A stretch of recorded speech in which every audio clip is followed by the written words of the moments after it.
하나님 말씀 읽겠습니다. 신약성경 요한복음 10장 14절에서 15절 그리고 14장 25절에서 26절입니다. 화면에 비춰주시면 같이 읽도록 하겠습니다. 먼저 요한복음 10장 14절 15절 두 절 말씀을 한 목소리로 읽습니다. 나는 선한 목자라. 나는 내 양을 알고 양도 나를 아는 것이 아버지께서 나를 아시고 내가 아버지를 아는 것 같으니 나는 양을 위하여 목숨을 버리노라. 아멘. 14장 25절 26절도 한 목소리로 읽겠습니다. 내가 아직 너희와 함께 있어서 이 말을 너희에게 하였거니와 보혜사 곧 아버지께서 내 이름으로 보내실 성령 그가 너희에게 모든 것을 가르치고 내가 너희에게 말한 모든 것을 생각나게 하리라. 아멘. 잠시 기도하고 하나님 말씀 듣습니다. 은혜로우신 아버지 하나님, 주님께서 말씀하여 주옵소서. 부족한 종은 도구로만 사용하여 주시고 주의 말씀에 사로잡히는 시간 되게 하여 주옵소서. 예수님 이름으로 기도하옵나이다. 아멘. 철학자들이 질문하고 신학자들이 답했던 시대가 있습니다. 그런데 요즘은 철학자들, 모든 사람들이 질문하고 과학자들이 답변하는 시대가 됐습니다. 과학은 그야말로 모든 것에 대한 해답을 가지고 있는 것처럼 우리에게 여겨지고, 그리고 우리는 실제로 그러한 과학기술들을 사용하면서 살고 있습니다. 과학자들이 우주가 팽창한다는 증거를 잡았습니다. 어떤 메커니즘을 통해서 그렇게까지 얘기하는지 저는 지식이 얕기 때문에 일러드릴 수는 없을 것 같습니다. 그런데 우주가 팽창한다는 것을 보면서 우주가 팽창 계속하기 때문에 그것을 시간을 거꾸로 계속 돌리게 되면 우주는 어느 한 점에서 시작됐다는 빅뱅 이론이 드디어 사실로 밝혀졌다. 그렇게 얘기하는 분들도 있습니다. 연도까지 정확하게 얘기합니다. 138억 년 전에 어떤 특이점, 그야말로 축구공 정도의 크기의 그야말로 초고온 그리고 초밀도의 어떤 물체가 폭발을 했고, 그리고 그 폭발로 인해서 시간과 공간이 생겨났고 지금의 우주는 138억 년을 지나서 이런 모양으로 됐다. 그렇게 이야기합니다. 수많은 얘기를 여기에 덧붙일 수 있습니다. 그럼에도 불구하고 저는 뻥 하고 터졌는데 지금의 우주 만물처럼 질서정연하게 이렇게 형성됐다고 믿기가 대단히 어렵습니다.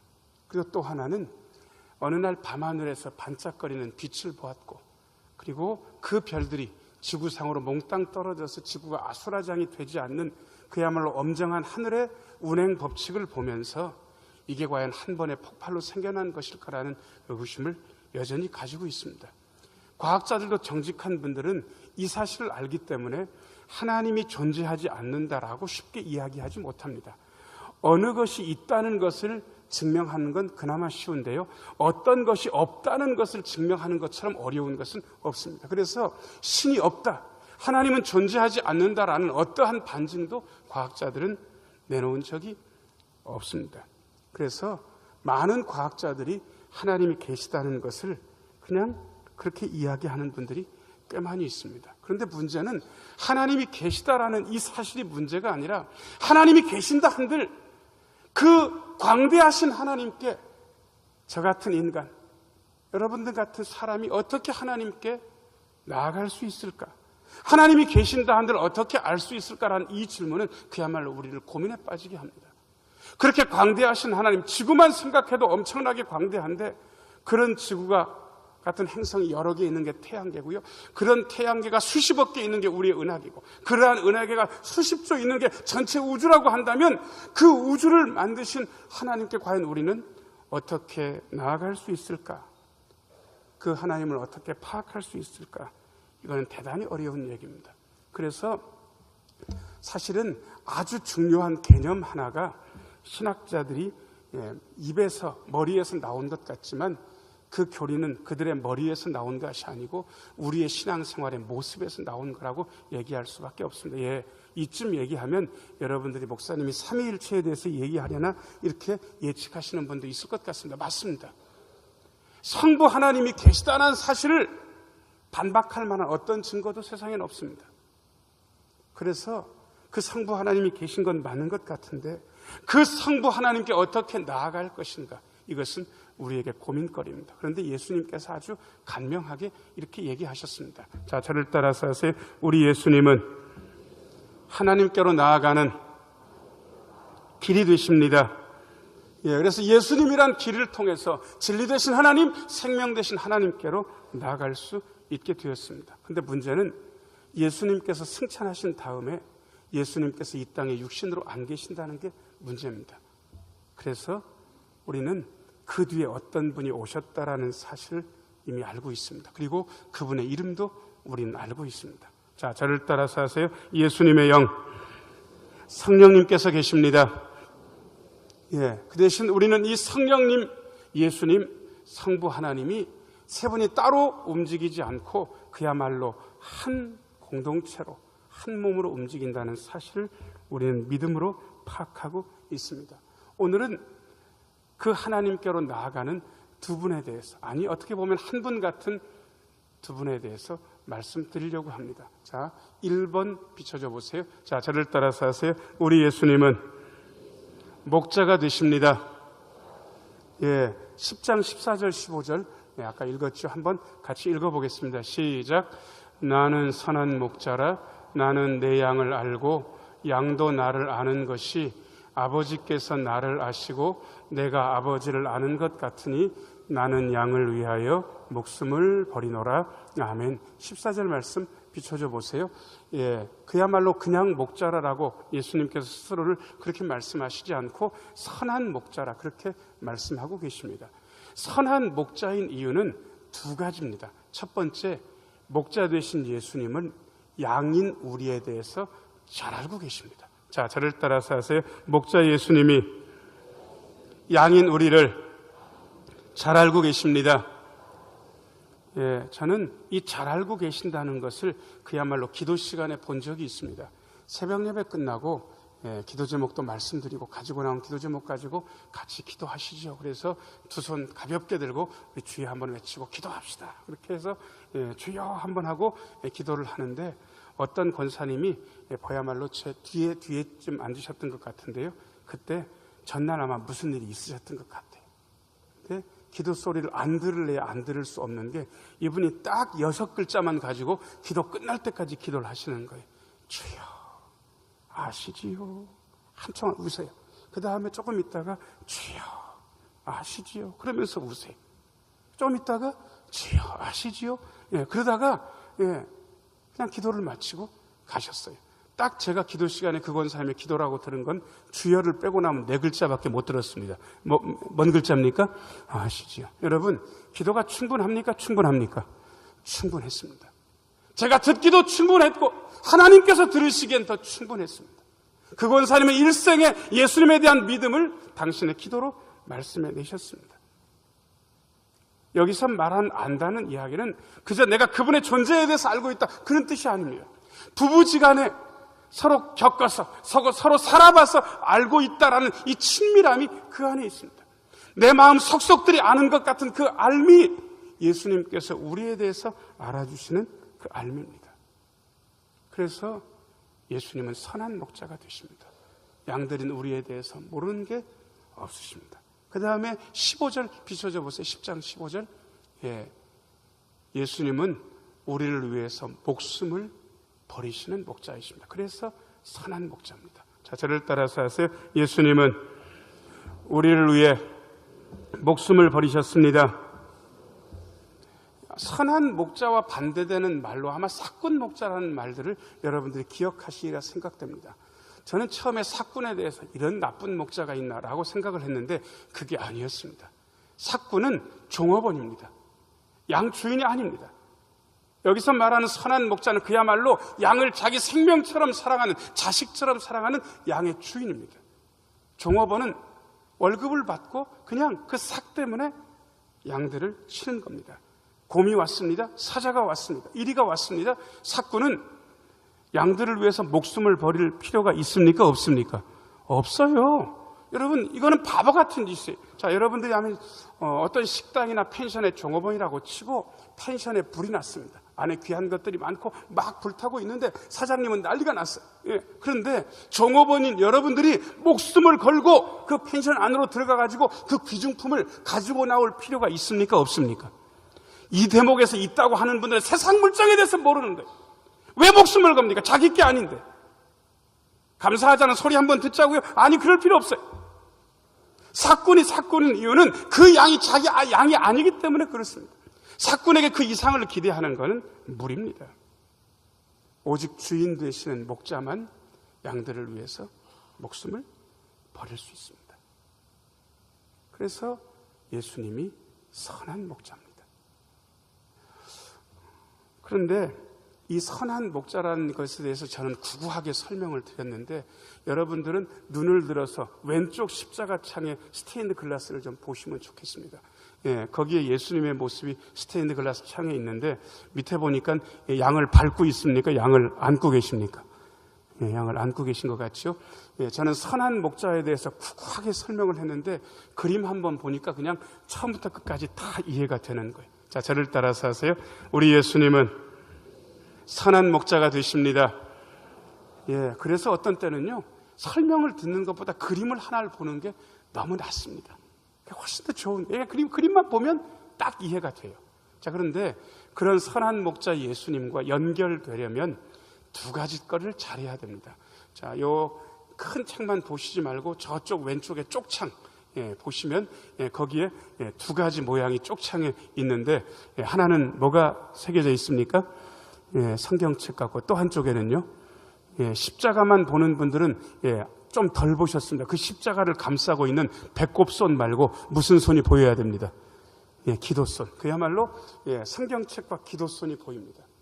목자 되신 예수님과 어떻게 연결되느냐? 자, 저를 따라서 하세요. 하나님의 말씀으로 기도로 연결됩니다. 그 대신 저는 요즘 교회가 말씀을 덜 보는 것 같지도 않고 기도를 덜 하는 것 같지도 않습니다. 그런데 희한한 것은 말씀을 읽는 증거도 별반이고 그리고 기도의 증거도 사실은 약해진다는 느낌을 저만 받는 것이 아니라 많은 분들이 느끼고 있습니다. 왜 그럴까 생각을 해봤더니요, 한 가지가 모자라는 것 같습니다. 말씀에 집중하는 방법, 기도에 집중하는 방법을 잘 모르고 있는 거예요. 그냥 읽으라니까 읽고 그냥 하라니까 하고 있는 거예요. 아니, 그렇게 해서는 안 됩니다.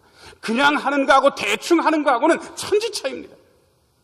요즘은 저희 애들이 설거지도 잘하고 청소도 잘합니다. 그런데 한때요, 설거지도 시켜놓고 그 다음에 청소도 시켜놓으면 와서 보면 안 한 건 아니에요. 분명히 한 티는 나긴 나요. 그럼에도 불구하고 제 마음에 들겠습니까? 안 들겠습니까? 안 들어요. 이유는 딱 한 가지예요. 열심히 한 겁니까? 대충 한 겁니까? 대충 하면 거의 한 게 아니고 안 하는 것에 가까워요. 대충 말씀을 읽고 대충 기도하면 그것은 말씀을 읽고 기도하는 것이 아니라 거의 안 한 것과 친비 없다고. 어떻게 해야 되겠습니까? 자, 저를 따라서 하세요. 마음을 다해 기도하고 마음을 다해 말씀을 읽읍시다. 마음을 다해서 말씀을 듣고 말씀을 읽어야 돼요. 마음을 다해서 기도해야 되는 거예요. 다른 건 없어요. 그래야 예수님과 연결될 수 있습니다. 저는 구구하게 설명을 드렸는데 다시 한번 왼쪽 스테인드 글라스 십자가 창을 보세요. 왼쪽, 여러분들이 보시기에 왼쪽 예수님의 모습, 목자 예수님의 모습도 보이고 그 예수님과 연결되려면 마음을 다해서 말씀에 집중하고 마음을 다해서 기도해야 된다는 사실을 대번에 깨달을 수 있습니다. 그 다음에 두 번째. 자, 저를 따라서 하세요. 성령님께서 스승이 되어 주십니다. 요한복음 14장 25절, 26절 읽겠습니다. 25절, 26절 화면 보면서 같이 한번 읽겠습니다. 시작. 내가 아직 너희와 함께 있어서 이 말을 너희에게 하였거니와 보혜사 곧 아버지께서 내 이름으로 보내실 성령 그가 너희에게 모든 것을 가르치고 내가 너희에게 말한 모든 것을 생각나게 하리라. 아멘. 26절 좀 붙잡고 계세요. 보혜사란 말로 성령님을 이야기하고 있습니다. 보혜사란 말은 은혜를 보증한다라는 아주 정확한 성령님에 대한 뜻을 담고 있긴 한데 대단한 약점이 있는 단어입니다. 혹시 아침에 일어나셔서 지금 교회 올 때까지 보혜사란 말을 한 번이라도 입에서 내뱉으신 분 있으면 손 한번 들어보세요. 아무도 없으시죠? 혹시 집에 돌아가시면서 저녁에 주무실 때까지 나는 보혜사란 말을 한 번이라도 안 하면 내 입에 가시가 돋칠 것이다. 나는 꼭 한번 해야 되겠다. 그렇게 결심하신 분 있으면 손 한번 들어보세요. 아무도 없으시죠? 이 말은 우리에게 친숙한 말이 아니에요. 대단히 정확한 말이긴 한데 이 말을 쓰는 사람도 별로 없고 그저 목사가 설교할 때나 가끔 쓰는 말일 뿐이에요. 그래서 저는 도대체 무슨 말이 있을까? 목사는 말에 대해서 집착하는 사람이니까 좋은 말을 하나 들었습니다. 어떤 한 3, 40명 모이는 모임 하나가 있는데 그날 저녁에 회식을 한다는 거예요. 보통 회식 메뉴는 우리나라에서 풀만 먹어서는 회식 메뉴가 안 됩니다. 보통 고기를 먹는 게 회식의 보통 메뉴인데, 자, 여러분들이 1번과 2번과 3번 메뉴 중에 여러분들이 회장이라고 치고 메뉴를 골라보세요. 1번 삼겹살, 2번 돼지갈비, 3번 소고기 꽃등심. 자, 여러분이 회장이에요. 돈을 낼 수도 있어요. 자, 1번과 2번과 3번 중에 메뉴를 골라보세요. 뭘 하시겠습니까? 이 상태에서 자기가 회장이라서 돈을 낼 수도 있는 그러한 상황인데 3번을 고르는 분은 경제적인 관념이 전혀 없는 분이. 그런데 그날따라 회장이요 1번과 2번과 3번 중에서 굳이 3번을 하겠다고 얘기를 하는 거예요. 이유는 한 가지입니다. 새로 회원이 신입으로 가입을 했는데 그 회원이 사업이 요즘 잘 나가고 있다는 거예요. 그래가지고 3번으로 내도 별로 문제가 없고 자기가 다 쏜다고, 오늘은 내가 쏜다고, 그렇게 아주 은혜로운 말을 했다는 거예요. 그래가지고 그날 저녁의 메뉴는 1번 삼겹살, 2번 돼지갈비, 3번 꽃등심 중에 뭘로 먹었겠습니까? 3번으로 먹는 거예요. 이때 그분, 내가 쏘겠다 하는 그분을 뭐라고 얘기하는지 아세요? 영어로는 스폰서 뭐 이렇게 얘기하기도 하고 후원자라고 하기도 하고요. 우리한테 아주 친숙한 용어로는 이 얘기가 있는데 물주라는 말 아세요? 물주. 그분이 물주인 거예요. 물주.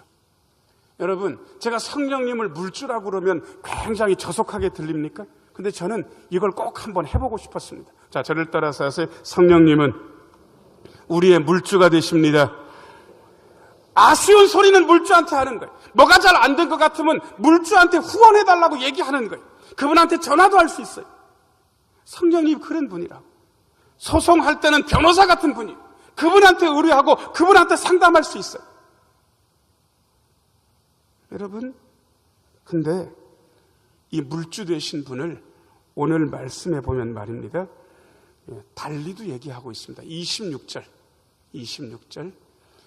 성령 그가 너희에게 모든 것을 가르치고 내가 너희에게 말한 모든 것을 생각나게 하리라. 가르치신다, 생각나게 하신다. 그래서 저는 단순히 이분을 물주라고만 얘기하는 것은 좀 모자란 것 같습니다. 그래서 제목에는 물주 성령님이라고 안 쓰고 이렇게 썼습니다. 자, 저를 따라서 하세요. 성령님은 우리의 스승님이 되십니다.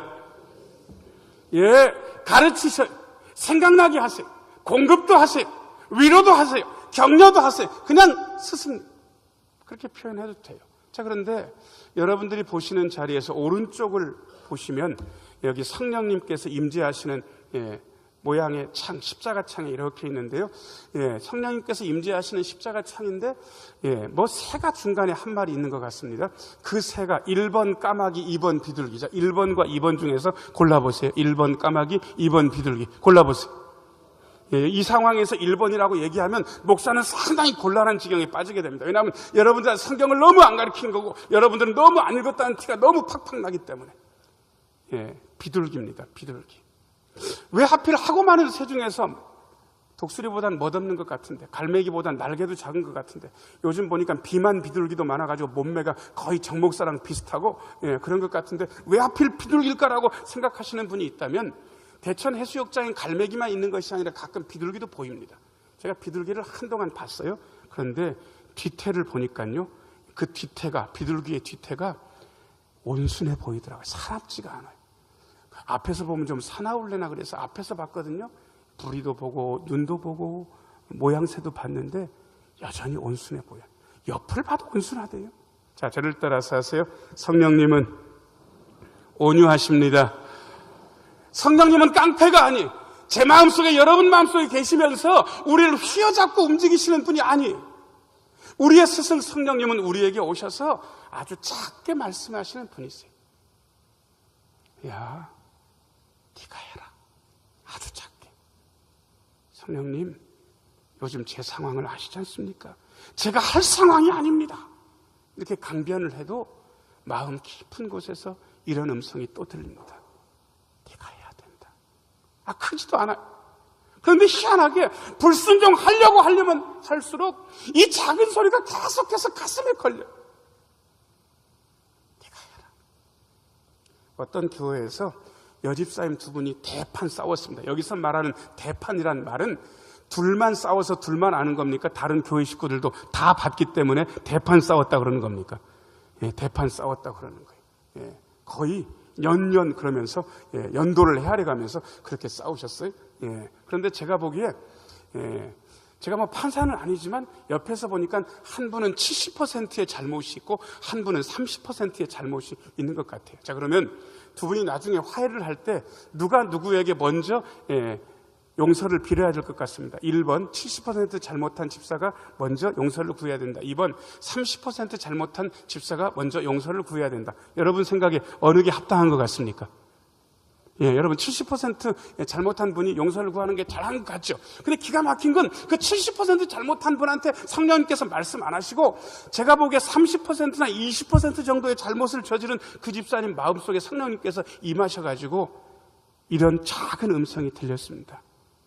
네가 사과해라. 네가 먼저 사과해라. 그분이 펄쩍 뛰었어요. 아니, 아시지 않습니까? 상황을 하나님. 제가 잘못이 있다 손 치더라도 먼저 저를 열받게 한 건 그 인간입니다. 제가 먼저 해야 된다니요. 말도 안 됩니다, 하나님. 그런데 마음 깊은 곳에서 네가 먼저 해라. 네가 먼저 사과해라.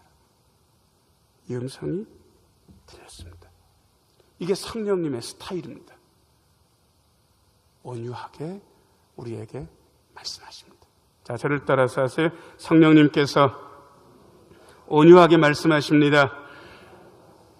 온유하게 말씀하셔요. 근데 여러분 거부할 수도 있어요. 아니, 거부한 분들도 많아요. 거부하는 사태가 교회 안에도 많아요. 근데 기가 막힌 건 늘 말씀하세요. 적어도 신앙 양심이 살아있다면 성령님께서 말씀하시는 그 음성이 계속 들릴 수밖에 없어요. 스승 성령님의 방식이 비둘기처럼 온유한 방식으로 우리에게 말씀하셔요. 그 다음에 스승 성령님께서 우리에게 뭘 주시는지 오늘 본문에는 정확히 나와 있지 않지만 여러분 오른쪽을 보세요. 오른쪽 쪽창에 보면 비둘기가 내려오는 모습도 있고 끝 쪽창에 보면 거기에 잔이 있는데 그게 무슨 잔일 것 같습니까? 술잔인데 그 안에 뭐가 들어있을 것 같습니다. 1번 소주, 2번 막걸리, 3번 포도주. 자, 1번과 2번과 3번 중에 고르는데 여러분들이 고를 정답은 하나밖에 없습니다. 여러분 몇 번입니까? 이 대목에서 1번이라고 얘기하시면 저는 그분을 의심할 수밖에 없습니다. 뭘 좋아하는지. 2번이라고 말씀하시면 애국자인지는 몰라도 저도 그분을 의심할 수밖에 없습니다. 포도주입니다. 제가 아는 분이 그야말로 술고래예요. 그런데 이분이 근래 들어서 술버릇이 완전 바뀌었어요. 왜 완전 바뀌었냐 그러면 이분이 주종을 바꿨다 그러네요. 원래 소주와 맥주 섞어 먹는 거 이런 걸 좋아했던 분인데 그걸 다 끊고 막걸리도 잘 안 마시고 와인을 먹기 시작했다는 거예요. 와인을 어떻게 먹냐 그러니까 그렇게 막 쏟아붓듯이 먹으면 안 된다는 거예요. 한 입 탁 물고 나서 입안에서 굴려가면서 이게 묵직한지 가벼운 저는 무슨 말인지 잘 이해는 안 되는데 제가 그대로 들은 대로 말씀드립니다. 넘기면서 이게 넘어가는 맛이 어떤지 그리고 향기도 한번 맡아보고 그러면서 와인을 먹으면서 술버릇이 바뀌었고 그리고 자기는 이게 묘하게 사람을 기분 좋게 한다는 걸 알고 나서 다른 걸 다 끊고 여기만 집중한다는 얘기를 들었습니다. 이쯤까지 얘기하면 정 목사가 술을 마셔라, 마시려면 와인을 마셔라 이런 식으로 설교하는 것 같다고 느끼시는 분들은 1도 모르는 겁니다. 저는 포도주가 주는 어떤 것에 대해서 이야기하고 있는 겁니다. 성령님을 포도주 잔으로 설명을 하는 이유는 딱 한 가지입니다. 자, 저를 따라서 하세요. 성령님께서 만족과 기쁨을 주십니다. 한 번만 더 하겠습니다. 성령님께서 만족과 기쁨을 주십니다. 예수를 믿으면서 도무지 만족함이 없는 분들, 사는 게 왜 이러냐라고 말씀하시는 분들, 죄송합니다. 성령님이 빈약한 겁니다. 예수를 믿으면서 되는 거 하나도 없고, 아니 마음이 허하다 이러시는 분들 죄송합니다. 마음속에 성령님이 빈약해서 그렇습니다. 마음속에 성령님이 계시면 만족과 기쁨이 있습니다. 이게 스승 성령님께서 우리에게 하시는 일입니다. 자, 저를 따라서 하세요. 성령님께서 만족과 기쁨을 주십니다. 예, 여러분, 첫 번째 목자 예수님, 두 번째 스승 성령님.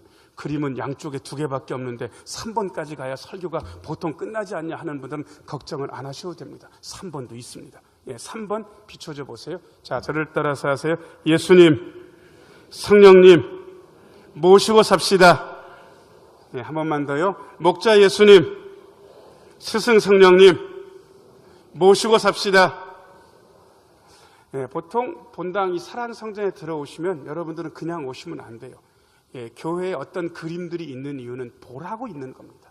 왼쪽을 척 보시고 목자 예수님의 모습이 보여야 됩니다.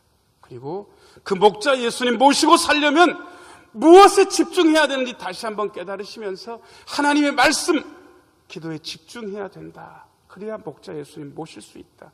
이렇게 생각하시고요. 예, 보통 글자를 왼쪽에서 오른쪽으로 보잖아요. 오른쪽을 한번 보시고 성령님이 계시는구나.